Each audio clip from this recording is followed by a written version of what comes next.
ఓం శ్రీ గురుభ్యో నమః.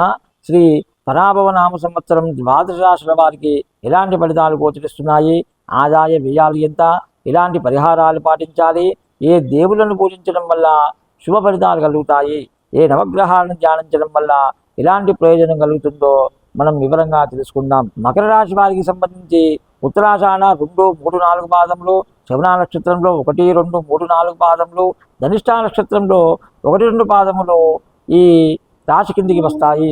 ఈ ఏడాది వీరికి ఆదాయం 2గాను, వ్యయం 8గాను సూచిస్తుంది. అలాగే రాజపూజ్యం 1గాను, అవమానం 6గాను ఉంది. ఈ ఉగాది నుంచి జూన్ 1వ తేదీ వరకు గురువు 6వ స్థానంలో సంచరిస్తున్నారు. కావున సాధారణమైన ఫలితాలు ఇస్తున్నారు. ముఖ్యమైన వ్యక్తులను కలిసే అవకాశం ఉంటుంది. మనసులో భయాందోళనలు కూడా దూరం అవుతాయి. రుణ ప్రయత్నాలు కూడా ఆలస్యంగా ఫలిస్తాయి. కుటుంబంలో మనశ్శాంతి లోపిస్తుంది. బంధుమిత్రులతో వైరం ఏర్పడే అవకాశం కూడా ఉంటుంది. అందుకోసమని జాగ్రత్త వహించడం మంచిది. ఈ ఏడాది కొంతకాలం వరకు శత్రుబాధలు పీడిస్తాయి. జూన్ 2వ తేదీ నుంచి అక్టోబర్ 30వ తేదీ వరకు, అలాగే జనవరి 20వ తేదీ నుంచి సంవత్సరాంతం వరకు గురువు 7వ స్థానంలో సంచరించడం వల్ల అద్భుతమైన ఫలితాలు గోచరిస్తున్నాయి.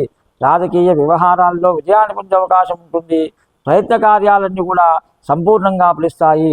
శుభకార్య ప్రయత్నాలు సులభంగా నెరవేరే అవకాశం ఉంటుంది. సంపూర్ణ ఆరోగ్యవంతులుగా ఉంటారు.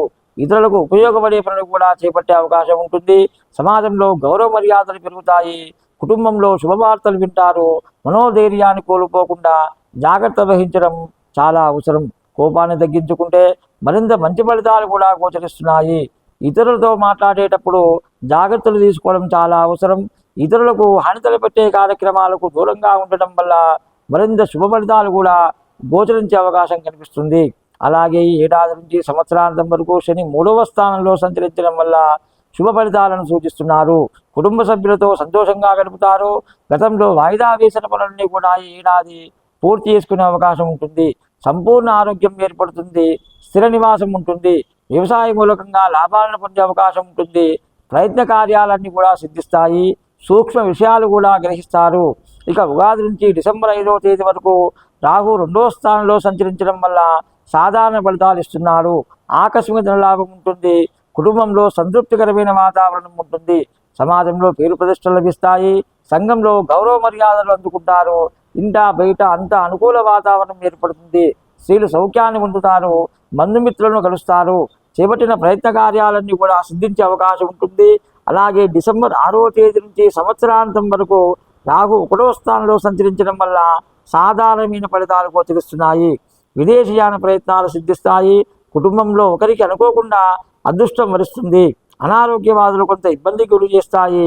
ఆకస్మిక ధననష్టాన్ని కూడా అధిగమిస్తారు. ముఖ్యమైన వ్యక్తులను కలుస్తారు. ఇక ఈ ఉగాది నుంచి డిసెంబర్ 5వ తేదీ వరకు కేతు 8వ స్థానంలో సంచరించడం వల్ల అశుభ ఫలితాలు గోచరిస్తున్నాయి.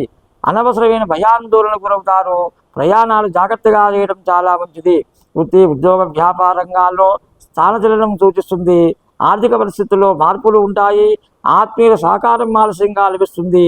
డిసెంబర్ 6వ తేదీ నుంచి సంవత్సరాంతం వరకు కేతు 7వ స్థానంలో సంచరించడం వల్ల సాధారణమైన ఫలితాలు ఇస్తున్నాడు. అనారోగ్య బాధలను అధిగమిస్తారు. నూతన కార్యక్రమాలు కూడా ఆటంకాలు కలిగినప్పటికీ పట్టుదలతో పనిచేయడం వల్ల సత్ఫలితాలు పొందుతారు. ప్రయాణాల్లో జాగ్రత్తలు అవసరం. వృత్తి, వ్యాపార రంగాల్లో ధననష్టం ఏర్పడకుండా జాగ్రత్త వహించాలి. ఆత్మీయుల సహసహకారాలు ఆలస్యంగా పొందే అవకాశం కనిపిస్తుంది. ఈ మకర రాశి వారు మరింత మెరుగైన ఫలితాలు పొందడం కోసం నవగ్రహాలకు శాంతి జపదానాలు చేసుకోవడం, వెంకటేశ్వర స్వామి దర్శనం చేయడం, సుదర్శన శతకం, నృసింహ కరావలంబ స్తోత్ర పారాయణం చేయడం, ఆంజనేయ స్వామిని, శివాలయాన్ని దర్శించడం వల్ల మంచి ఫలితాలు సిద్ధిస్తాయి. స్వస్తి. ఈ వీడియో మీకు నచ్చినట్లయితే ఒక లైక్ కొట్టి మీ అభిప్రాయాన్ని కామెంట్ రూపంలో తెలియచేయండి. ఇలాంటి ఆధ్యాత్మిక వీడియోల కోసం జ్ఞాననిధి భక్తి ఛానల్ను సబ్స్క్రైబ్ చేసుకోండి. ధన్యవాదాలు.